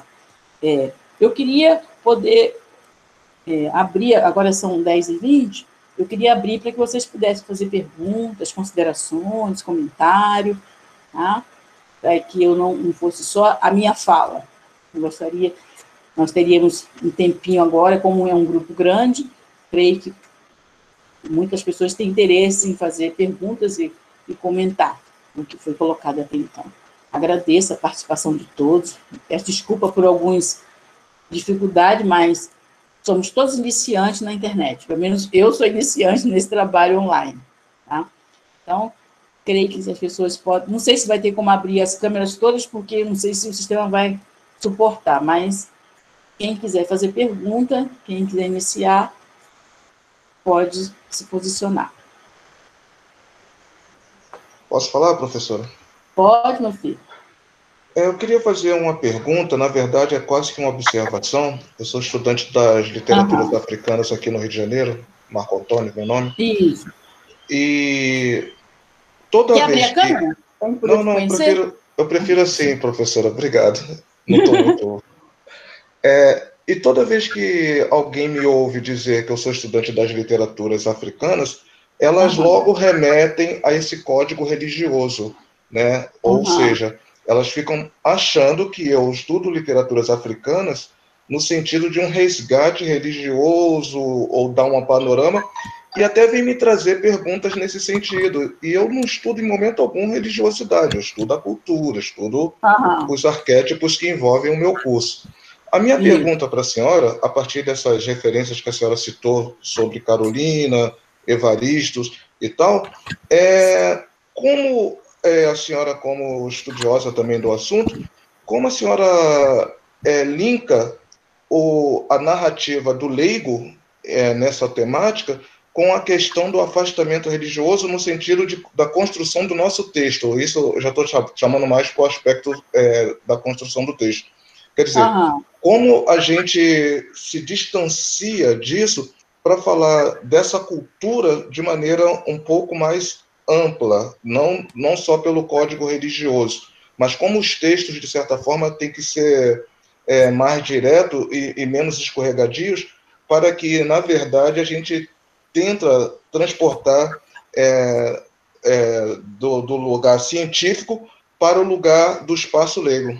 Eu falo isso, professor, a partir da lei 639, que eu, como estou em sala de aula, tenho que explicar para o meu aluno que estudar a África não é estudar religiosidade africana, é estudar uma cultura que está para além de essas questões todas. Não sei se me fiz entender, mas muito obrigado pelo espaço. Entendi. Por exemplo, vocês vão ter durante o evento algumas falas que vão trazer essa temática, né? O Basile é um professor do Senegal que vai estar falando, ele mora no Brasil, trabalha na Bahia, na Unilab, ele vai falar sobre essas questões. Tem o Ivanir também do Santo que vai falar. Por quê? As pessoas pensam que religiosidade está fora do plano social. Não. Né? E, por outro lado, a gente entende como religiosidade, mas essas práticas que os autores africanos trazem para o texto são práticas culturais. O que eu quero dizer com isso? A vida espiritual não está isolada da vida material. O que a gente no Ocidente não consegue compreender. A gente lida o tempo todo como as práticas que não são materiais são espirituais, e não é verdade, mas são culturais também, né? as práticas da religiosidade, ela não quer dizer que seja a fé, né? Os muçulmanos, por exemplo, tirando essas questões de violência, mas o muçulmano, por exemplo, a leitura do texto muçulmano é de que todos nós somos muçulmanos. Eu fiquei muito no início eu achava muito delicado. Como? Não, se nós estamos no mundo para poder evoluir, para poder contribuir para o mundo, ou seja, se nós vamos para poder trabalhar coletivamente, a ideia do muçulmano enquanto proposta de vida é esta, ou seja, eu existo, eu ajudo o outro sucessivamente. É claro que tem uma série de coisas deturpadas, que são esses grupos violentos, que não está posto na filosofia inicial de ser muçulmano. O mesmo ocorre com a tradição. Quando eu converso com os africanos, é claro que esse autor, por exemplo, Boaventura Cardoso, ele diz assim, eu sou católico, mas você pega a narrativa dele e você vai perceber que ele tem marcas do catolicismo, sim, mas mesmo que ele não tenha tido essa consciência, ele traz para o texto experiências que são extremamente tradicionais, que são extremamente da ancestralidade. E a ancestralidade para o africano não é religião, é cultura. Mas a maneira como entrou no Brasil a experiência africana e da maneira como o Ocidente lida com isso, da maneira como a colonização fez esse movimento, nos fez crer que isso era pura religiosidade e detalhe, para muitos não é nem religiosidade. Eu vejo colegas meus aqui na universidade me fazem perguntas que eu fico assustada. Professores, doutores, me perguntar se o candomblé se o candomblé é religião. Eu falei, como assim? Não é uma seita? Ou seja, se eu coloco isso para um povo de santo, ele vai dizer, não é uma seita, é uma religião, é uma forma de estar no mundo. Ou seja, é muito mais do que apenas uma religião, né? Então, quando você diz que como trabalhar, a Paulina Chiziane, não tem como você não inserir, não adentrar essa experiência cultural, essa experiência da ancestralidade, quando você vai ler o texto do Paulina Chiziane, não tem como fugir disso, a não ser que as pessoas fiquem, como fazem com Carolina, pontuando os erros de português, pontuando que ela era machista. Esse senso comum do nosso dia a dia, não contribui para que a gente entenda por que essas narrativas são tão pertinentes no nosso tempo presente e por que elas resistem, né? Por que Carolina fascina o leitor, por que Carolina fascina os pesquisadores, mesmo a gente sabendo que muitas vezes ele fala mal da narrativa dela, mas ele quer trabalhar e ele produz matéria, ou seja, existe uma energia que está fora desse nosso controle. E perceber isso, eu precisei ler filosofia da religião para poder entender que a religiosidade não é uma coisa isolada da minha existência, né? Ou seja, eu sou isso também, e isso também compõe a minha prática profissional. Enquanto educador, eu não posso excluir isso do processo, porque se eu não inserir esse conhecimento para o meu aluno, ele vai continuar achando que ser negro é negativo. Ou seja, a nossa construção de negritude está posta com a experiência que a gente não reconhece em outros espaços, a não ser nesse espaço da matriz africana. Um exemplo no Brasil, se você for comparar, é a comunidade indígena, né, o que o colonizador chama de índio, mas que são as tribos Tupi, Guarani e outras mais que tem no Brasil. Ou seja, a forma como eles lidam com o dia a dia é extremamente espiritualizado, mas isso não quer dizer que aquilo seja religião, aquilo é cultura. Eles têm toda uma prática de organização, de cuidado interno, que remete à experiência da ancestralidade que eles conhecem, né?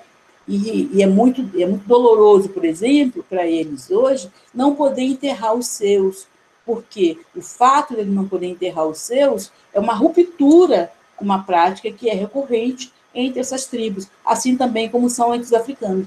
Para um africano, a experiência da morte fora do seu espaço e não poder fazer o translado do corpo para poder cumprir os rituais é uma ruptura muito forte, né? A nossa Constituição, muito ocidentalizada, pautada em práticas europeias, especialmente, a gente lida com a morte de maneira muito diferenciada, né? Quem é que vai visitar os seus mortos? Poucos vão no dia de finado ou até não vão. As pessoas têm muito incômodo com a ideia da morte, né? Eu não sei se eu respondi a sua fala, a sua pergunta. Respondeu sim, professora. Muito obrigado. Ok. Mais alguém quer fazer alguma pergunta, fazer alguma colocação, algum comentário?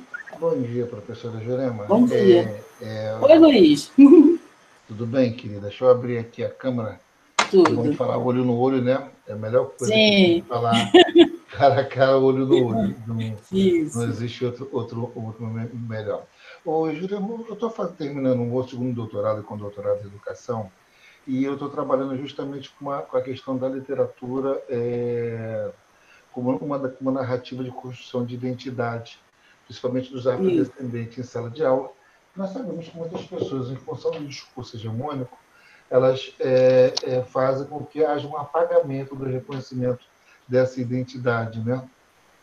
E é interessante que nós temos essa lei 10.639, ela fala sobre africanidade, sobre a África e sobre o índio, né? Vai ter um retrocesso em função do que foi feito da primeira lei. Mas o mais interessante é que você vê dentro do sistema, eu sou professor do Estado, sou professor universitário, eu trabalho no Estácio aqui no Rio de Janeiro, aqui no Estado do Rio de Janeiro também no Estado, dou aula na pós, mas deixar esse currículo para depois. Vamos para a pergunta. É interessante como nós temos essa lei e a questão da literatura africana como base mesmo, né? Que até acho interessante que no Estado, quando eu falo em África, as pessoas, mas não é África, eu falo assim, não, filho, são várias Áfricas, um tabuleiro de dama que foi redesenhado pelo colonizador, né? Esse discurso europeizante, né? Que dividiu aquilo ali, juntando povos, que é diferente. A realidade de África, né?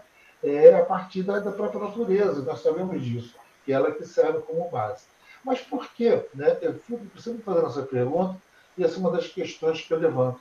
Por que a literatura africana, sobretudo a literatura africana de língua portuguesa, eu achava até que faz um movimento em relação a isso, ela não faz parte do nosso currículo. Você vê que nós temos uma literatura portuguesa, né? A literatura do colonizador está presente. Mas a literatura que realmente dá a base da nossa amálgama, da nossa miscigenação, de toda a base da nossa cultura, que nós não podemos esquecer. Eu escutei a falante do Mário, a sua, né, sobre a questão de algumas pessoas perguntar se candomblé ou umbanda são religiões como as outras qualquer, todas as outras, que existem. Né? E, pelo contrário, são uma coisa muito mais antiga do que as outras. Mas por que a literatura africana, né, de língua portuguesa, ela não está nos currículos? Né? E para trazer uma dificuldade, né? Você esbarra, às vezes, por exemplo, no Estado, eu esbarra muito nisso. Eu falo com meus alunos de letras na universidade, pessoal, olha, vocês vão tentar levar, acho que tem que divulgar a literatura africana de língua portuguesa. Essa é uma literatura muito vasta, muito bonita. E o mais interessante, a nossa literatura brasileira serviu de base para as independências dos países africanos de língua portuguesa. E nós não podemos trabalhar elas aqui. Como é que você vê isso, Jurema? Assim, olha, nós somos um país colonizado. Isso. Eu fui aluna do UFRJ e eu tive 5 semestres de literatura portuguesa na minha graduação. 5 semestres, né? Então, ou seja, é quase que uma graduação completa. Mas a literatura africana, ela entrou muito recentemente. Quando eu estava no mestrado, é que ela começou a aparecer na UFRJ, né? Ela via já como disciplina obrigatória na Bahia e na UF, mas sempre, aliás, na UF também como optativa. Por quê? Porque a compreensão é que há um apagamento no Brasil da experiência de matriz africana. O país é um país racista, a gente não pode esquecer. O racismo estrutural, ele é a base para que mantenha-se fora do eixo de formação educacional a cultura africana. O fato de termos criado uma lei, né, a 10.139/2003, que até hoje não foi, de fato, implementada, né, já mostra o quanto a gente resiste em reconhecer que o país tem 56% da comunidade negra que está fora do espaço de visibilidade, que está fora dos espaços de maior representatividade, como as universidades, por exemplo. Então, o que eu quero dizer é que, você perguntar o porquê, é um exercício diário resistir. O que eu venho fazendo, o próprio evento que vocês estão participando, é um exercício meu diário de resistir. Eu encontro resistência em todos os espaços, mas eu resisto. Então, o que me fascina, que me motiva a continuar, é saber que vocês estão aqui interessados em ouvir, podem ser multiplicadores, né? E quando for para a sala de aula, à medida que for trabalhar literatura africana, e fazer esse link. Como essa cultura chega ao Brasil? Como ela resiste ao Brasil? No primeiro momento, ela vai resistir mesmo nos espaços religiosos. A Umbanda e o Candomblé, a Umbanda é o sincretismo, o Candomblé é que tem mais elementos de matriz africana de imediato, mas vai ser o espaço para poder resistir o conhecimento. E o conhecimento, gradativamente, vai sair desse plano da religião para assumir o espaço cultural. Ou seja, é como a gente se veste, é a comida que a gente come, são as danças que a gente escuta. O próprio samba, que vem do Simba, né? Ou seja, o samba é uma cultura de matriz bantu e que vai ser multiplicada de várias formas no Brasil. Aqui no Espírito Santo, temos a banda de Congo, no Rio de Janeiro temos o Jongo da Serrinha, em Minas temos a jongada, né? No Maranhão a gente tem o bumbo e o boi. Tem a ciranda também, lá no Nordeste, né? Isso. E detalhe, nenhuma dessas práticas culturais estão isentas de uma religiosidade. Com certeza. Todas as pessoas que conhecem essas práticas culturais e que as mantêm, sabem que existe fundamentação religiosa e nenhum mestre de Congo, nenhum mestre do Jongo, nenhum deles fazem isso sem cumprir rituais ancestrais, né? Agora, como em geral, isso aí é fato, mesmo o profissional da educação tem uma resistência muito grande, né, em reconhecer que existem outras formas de se comportar, que não é a forma católica, e nem a forma protestante apenas, então fica delicado você levar a experiência, porque eu ministrei um curso aqui para a Prefeitura de Vitória, e professores que estavam presentes, e o título era Marcas Ancestrais nas Literaturas, né? Muitas meninas foram, eu fiquei muito feliz de ter vindo. Eu falei, por quê? Porque minha diretora falou, eu não vi. Eu falei, como assim? Ela disseram que não era para eu ouvir, não, porque era coisa de macumba. Ou seja, mas isso é resultado do racismo estrutural. Exatamente. Tá? Só complementando, você vê uma coisa interessante, né? Tem algumas outras pessoas querendo falar depois de ti, tá? Só para pontuar que, por exemplo, na Estácio, nós temos a disciplina de literaturas africanas há mais de 10 anos, né? Muito mais de 10 anos, há mais de 12, 13, 15 anos. O que eu acho interessante é como é que essa resistência existe em todos os pontos. E o mais interessante de tudo é que a nossa cultura lá fora, né, ela é reconhecida em função dessas matrizes, que são matrizes africanas. Tá? E parabéns pelo evento, Juliana Matar, muito obrigado. Obrigada. Tem mais alguém aqui? Acho que eu abri aqui o chat, tem alguém aqui no chat querendo falar. Quem quer falar? Pode se pronunciar. Pode falar, Joana. Ei, bom dia a todos. Bom dia. Meu nome é Joana Freitas, eu sou mestre em ensino na educação básica e atuo no ensino superior, no curso de pedagogia, e também no curso na educação básica há 17 anos. E eu gostaria muito de parabenizar a senhora por essa manhã, essa fala. Eu gostaria de fazer um resgate da fala do colega, né? Ele cita a Lei 10.639. Na verdade, a lei, ela é reeditada, ela é reescrita pela 11.645, que eu tomei a liberdade de pesquisar e jogar aqui nos comentários, para que todos possam. E ela torna obrigatório o ensino de matriz africana, da história, das áreas sociais, políticas, do índio e do negro, né? Durante o currículo da educação básica, no decorrer do ano letivo, em todos os componentes, principalmente história e arte, né? E eu percebo que a lei, ela não acontece, e justamente pelo que a senhora falou anteriormente. Nós vivemos num país racista, em que predomina, dentro da escola, embora ela deveria ser laica, ela não é, predomina dentro da escola a religiosidade eurocêntrica, ou seja, o catolicismo ou o protestantismo, né? E eu canso de ouvir meus colegas de área, né, professores, dizendo que a religião de matriz africana é coisa do diabo. E eu percebo, além da ignorância, porque são pessoas leigas que não se colocam a estudar, porque o preconceito existe por uma falta de conceito correto do fato, né?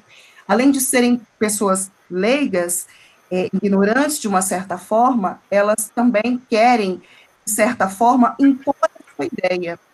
Se essa religião não é a que eu comungo, logo não é a correta, não é a boa.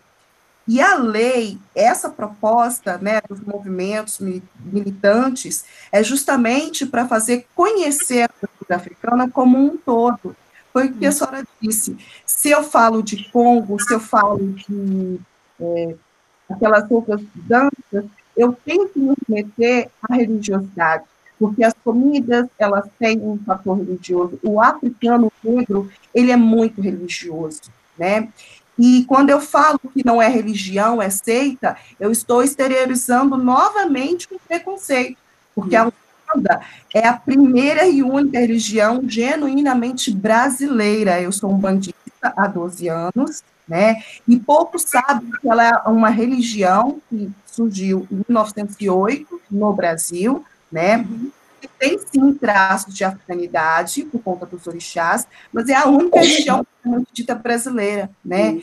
E o candomblé, embora não seja muito estudiosa dele, eu respeito, assim como respeito os muçulmanos, como respeito os católicos, como respeito os protestantes, e eu vejo que o contrário não acontece na educação. E eu penso que esse curso de hoje, os cursos estricto sensu de mestrado, doutorado, eles surgem justamente para clarear a mente dos pesquisadores, principalmente dos professores que atuam na educação básica, para tentar tirar essa resistência impregnada de entender o negro como a sua completude, como o seu todo. Quando eu seleciono o que é bom da população negra para ser estudado e o que não é bom, eu estou repetindo novamente um preconceito, né? Então, é necessário a gente, para eu entender de um povo indígena, eu tenho que entender de tudo, da comida, da dança, dos costumes, da religiosidade. Se eu quero entender o que é o católico ou o que é o povo português, eu também tenho que entender tudo. Então, eu percebo que na escola, o negro já não tem muita vez, né? No livro didático, no currículo, e quando chega a vez de falar de negritude, ainda querem podar, recortar o que é interessante. Então, eu tenho um estereótipo, ao invés de ter um estudo profundo, né? Eu percebo que no nosso país, a etnia do é conhecida, é respeitada, é propagada. A etnia do preto e do índio já não tem a mesma equidade no estudo, né? E a gente percebe isso diariamente. Então, eu como educadores na sala de aula, tanto no ensino básico quanto no ensino superior, a gente precisa fazer esclarecimentos, né? Abrir a porta. Tem pessoas querendo falar, Joana, é que o tempo está curto. Tá certo. Obrigada pela participação, viu? Obrigada a você. Isso mostra que a gente precisa ter muito mais curso sobre a temática, né? Verdade, verdade. Quem é o próximo a falar? É o Max? Bom dia. Bom dia. Eu sou Maxwell, eu sou mestrando em literatura africana pela Universidade Federal de Goiás. Eu achei bastante interessante a fala do professor João, porque eu sou professor de educação básica aqui no Mato Grosso, e há 2 anos nós estamos trabalhando nessa perspectiva. Nós fizemos um levantamento das dificuldades enfrentadas pelos professores de língua portuguesa e história de trabalhar a literatura africana, né, e a própria história e cultura afro dentro das nossas escolas estaduais, e desenvolvemos um projeto, ele está acontecendo ainda, trazendo a literatura africana e afro-brasileira para dentro das nossas salas de aula. Inclusive, nesse exato momento, nós estamos trabalhando com um conto da Bessie Head, né, que é uma escritora muito conhecida em Botsuana, Procurando Deus na Chuva, numa proposta multidisciplinar, né, tanto em inglês, literatura, geografia e filosofia, né, na perspectiva do existencialismo de Sartre e Kierkegaard. Então, dizer que, pelo contrário, né, apesar de ainda existir muita resistência na educação básica, à cultura africana e afro-brasileira, nós estamos na contramão desse processo, criando meios e condições de produzir a cultura e a literatura afro-brasileira. É só essa a minha fala. Obrigado. Perfeito. Só queria fazer um comentário. Uma outra questão também muito importante que eu venho trabalhando com meus alunos e fica aqui como sugestão, da gente buscar uma teoria de matriz africana ou uma teoria de matriz afro-brasilidade, eu prefiro a questão da afro-brasilidade, das narrativas negras, evitarmos inserir nos nossos estudos autores europeus como suporte teórico, né? Muitas vezes a gente fica fascinado porque nós estamos formados a pensar que a única teoria literária positiva é a europeia, e não é verdade. Então, meu trabalho o tempo todo, e eu percebi, não só com a literatura africana, mas com a literatura de matriz africana no Brasil, a literatura negra, que existe caminhos para que eu leia essas narrativas, discuta, interprete, usando outros suportes. Por exemplo, a filosofia é um suporte muito positivo, filosofia de matriz africana, e a gente tem esse material disponível em vários momentos, vocês vão ver nas várias falas hoje também, durante o evento. A antropologia, ou seja, a gente tem que recorrer a outros espaços e tirar de cena os nossos teóricos europeus. Tirar de cena quando você vai trabalhar essas narrativas. Porque eu costumo dizer para os alunos o seguinte, o romance não grita, então ele não pode dizer, tire daqui o autor europeu. Ele não pode dizer, mas eu, no lugar de pessoa que estou trabalhando essa questão e quero ampliar esse espaço, e eu estou lendo, aí usando o termo que está muito em voga, numa leitura antirracista, eu também tenho que buscar os teóricos que têm a ver com essa experiência de escrita. Tá? E o Brasil tem muita produção teórica de autores negros, pesquisadoras negras, que nos permite ler essas narrativas. E também autores latino-americanos, também com essa perspectiva de ruptura com o discurso colonial eurocêntrico. Então, tirar de cena os nossos teóricos tradicionais que nos ensinaram há décadas é um caminho também para se produzir um novo caminho de escrita e uma nova forma de abordagem. Tá? Fica aqui esse comentário. Mais alguém quer fazer alguma colocação, fazer algum comentário, fazer alguma pergunta? Ainda temos 12 minutos.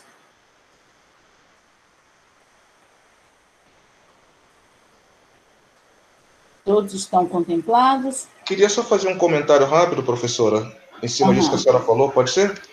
Pode. É que eu reparei, eu passei por uma experiência que quando eu estava fazendo a admissão ao mestrado, eu tentei buscar exatamente isso, alguns autores de filosofia matriz africana, e a minha banca, na época, me questionou isso, porque eu não busquei as referências, né, tradicionais. Então, isso que a senhora está falando, às vezes, para quem está num processo de acesso, é um pouco delicado, porque ali a gente tem que se submeter, infelizmente. Era só isso que eu queria falar. Mas você colocou um ponto certo, porque a universidade, ela não está... o termo universidade é extremamente contraditório, porque quando a gente pensa o termo, é um universo, né? Ou seja, o universo abarca todos, mas a nossa universidade só abarca alguns. Então, ou seja, e a nossa teoria, por exemplo, esse trabalho que eu venho fazendo, quando eu comecei a construir, eu tentei, não vou negar, que eu tentei, de todas as formas, buscar na teoria literária que a gente conhece, suportes, né? Eu encontrei alguns caminhos, como, por exemplo, a questão do personagem, então eu tenho algumas possibilidades, mas quando eu vou aprofundar a discussão, eu não tenho suporte na teoria literária tradicional. Eu preciso construir esse suporte para eu poder desenvolver as minhas leituras e perceber que eu estou trabalhando com texto literário. Então, ou seja, todo tempo eu vou trabalhando, mas eu procuro mostrar que o que eu estou teorizando não é fora do campo literário, está na literatura. O texto literário tem essas marcas, e eu não posso omiti-las. O Ponciano Vicêncio, ele é basicamente construído com marcas ancestrais, né? A Conceição Evaristo, ela vai explorar isso com muita propriedade, com muita força. Dentro da memória também, né? O tio Totó, ele usa uma expressão que é muito forte, que ele fala: eu tenho desejo de terra, né? Eu não quero sair daqui. E não é porque ele não queira sair, é porque a compreensão dele nesse universo, ele está na hora de descansar. E não é porque ele envelheceu, é porque o tempo dele nesse plano se cumpriu. Só que nós lemos como pelo aspecto social apenas. Não, é porque é uma favela, porque ele é pobre, tudo isso. Mas por trás dessa coisa social da ausência de bens materiais, tem uma coisa que é espiritual. E a fala do personagem vai remontar isso, é o desejo de terra. Eu não quero me mudar, eu quero sair daqui para esta terra. Ou seja, esse lugar, e aí aquela fala de que a terra dá, a terra toma, mas não é negativo, se você compreende que o plano dos vivos dialoga constantemente com o plano do invisível, não são coisas separadas, né? Então, esses autores me exigem que eu faça esse exercício, né, de buscar um suporte teórico que respeite essa forma de escrita, que respeite essa ancestralidade, que respeite a resistência do povo preto e não querer sair do mundo dos vivos da maneira como está saindo. Né? Que é extremamente violenta a forma como como as pessoas têm saído do plano dos vivos. Não é porque o tempo deles se cumpriu, né? Porque a violência está posta. Né? A Joana fez uma pergunta: a UFES não tem previsão de lançar doutorado em relações étnico-raciais voltada para educadores da educação básica e o ensino superior? Ou seja, esse curso da relações étnico-raciais também é outro detalhe. Ele está vinculado à Faculdade de Educação, né? Então, ou seja, eu sou da Letras. Esse curso não está vinculado ao curso de Letras, mas à Faculdade de Educação. Ainda tem essas repartições dentro da temática. A educação assumiu o lugar da cadeira de relações étnico-raciais, né? Ela tem esse controle, ou seja, a área com a qual ela não pode, não está isenta de passar pela Letras, mas a cadeira que tem na UFES, aliás, é um ganho muito grande, né? Nosso curso tem 4 professores da disciplina atuando contemporaneamente, e eles são todos com a perspectiva de trabalhar relações raciais com essa pauta negra, bastante confirmado, mas é um curso que está vinculado à educação da UFES, né? Precisamos ter um espaço maior para esse tema pós-educação, é muito amplo. Exatamente. As narrativas literárias, o professor de educação não tem conhecimento literário para poder fazer essas leituras. Então, acaba fazendo aquela leitura pelo plano do mundo real, né? Ou, como a gente chama, do senso comum. Né? Isso aqui trata disso, mas você não faz o trabalho que exige com que você busque elementos. Porque o que me faz compreender essa experiência é eu buscar esses elementos. E um detalhe, isso me ajuda na vida. Diferentemente do que as pessoas pensam, entender a história negra é também entender a nossa condição de sujeito negro nesse mundo. Né? Sim, na área da letras eu não me arrisco, pois sei que minha formação inicial não dá suporte para letras. Não, você pode fazer, ou seja, o estudar é constante, você pode se dedicar ao estudo sem precisar exatamente estar vinculado ao curso de letras, né? E um autor que eu sugiro a vocês, essa tese, é o Fábio Leite. Eu coloquei aqui o nome do livro. O Fábio Leite é um autor que que vai ajudar vocês a compreender essas construções, e o Marco, por exemplo, que estava falando, como ele vai articular, ou seja, às vezes, as palavras que você encontra para poder explicar, ajuda muito você trabalhar essas temáticas em sala de aula. Por quê? Eu parto do pressuposto, eu só não, em geral, todos nós passamos desse pressuposto, que a religião é parte de uma cultura. Ela não é o todo, ela é parte de. Né? E entender a religião como parte de significa você ampliar esse universo do conhecimento da ancestralidade. O Denis, só um adendo rápido. No candomblé bantu, quando iniciamos, recebemos um nome africano, um processo contrário ao da escravização. Exatamente. Porque o processo da escravização obrigava esse negro a dar 7 voltas, né, inclusive, isso tem registro, pela árvore do esquecimento. Qual era a filosofia da colonização? Se é que pode falar de filosofia. Né? Era que você esquecesse a sua história. Né? O batismo católico é parte do processo do esquecimento. Aí como isso se dá? Porque à medida que você ouve 24 horas, que tudo que você aprendeu até então é negativo, você vai deixar no lugar do negativo. Inclusive os escritores. Esses mesmos escritores, exceto Paulo Nachiziane, Miyakoto também assume essa religiosidade, esse conhecimento da ancestralidade. Mas muitos escritores africanos, que eu vejo claramente esses elementos da ancestralidade pautados na sua narrativa, diz para mim que é católico ou é protestante. Por quê? O Ocidente fez com que ele entendesse que ser católico ou protestante era um caminho. E esses teóricos também, que estão em alguns espaços africanos, foram formados no Ocidente e levaram para lá a nossa experiência. Né? A colonização tem esse papel. Ela te abre as portas e te oferece bolsas, mas depois ela te impõe o conhecimento dela. E é isso que o Ocidente faz. A Europa faz muito bem, o Brasil também faz. Jurema, por favor, poderia repetir o nome do autor? Fábio Leite. Acho que deixa eu ver aqui o título da obra, um momentinho só. É o Fábio Leite, deixa eu ver se meu computador não demore muito a abrir aqui, peraí. Ele é antropólogo, esse livro foi a tese dele de doutorado, tá? Vamos aqui.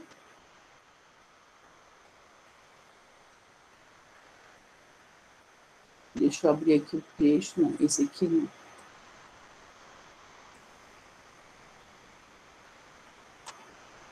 Aqui no final eu coloquei aqui. Vamos ver o Fábio Leite. Professora, o Denis colocou aqui que é a questão ancestral África Negra. Isso. Fábio Leite, Fábio Rubens da Rocha Leite, mas ele é mais conhecido como Fábio Leite. Ele tem também um artigo, um breve artigo dele na internet sobre essa questão, sobre esse livro. Deixa eu ver a editora. A editora a África Negra é São Paulo, Palas, Atena e Casa das Áfricas, tá?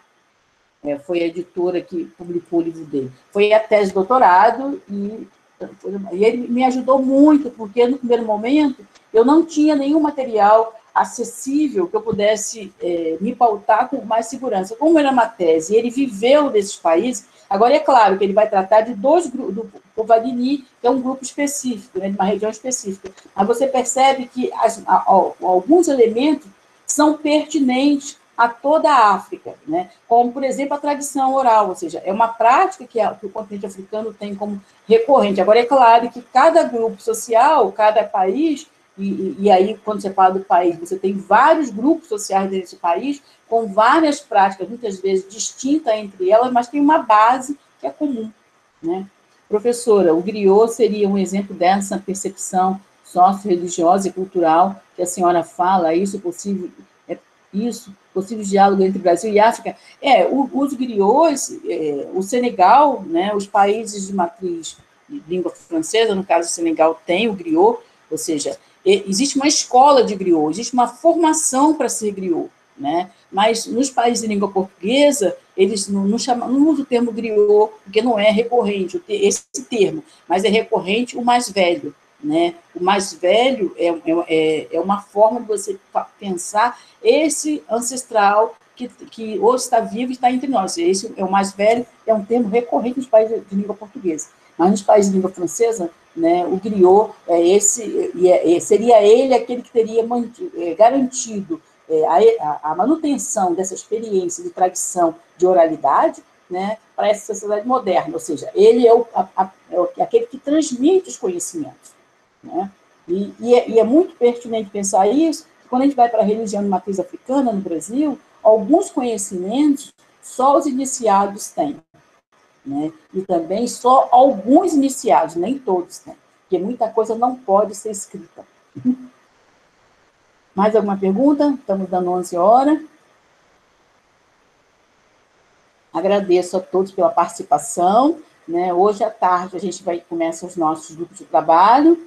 Às 15 horas é a abertura do congresso com a professora Teresa Manjate, de Moçambique, que vai falar sobre tradição oral também, né? E à noite temos outras palestras, uma mesa redonda, na qual eu também vou estar participando. Amanhã, pela manhã, temos a mesa com os escritores, né? Um escritor angolano, o Rogério Andrade, o Eliezer Mog e o Kut, e depois temos a mesa com as escritoras também. A Paulina Chigiano já confirmou presença, ela já esteve aqui no Espírito Santo, e agora vamos estar com ela online. Então, agradeço a todos, e tenham um bom dia e um bom congresso a todos nós. Tá bom? Obrigado, Januca, com Deus, parabéns pelas falas e pela iniciativa e pelo congresso. Obrigada a vocês pela participação.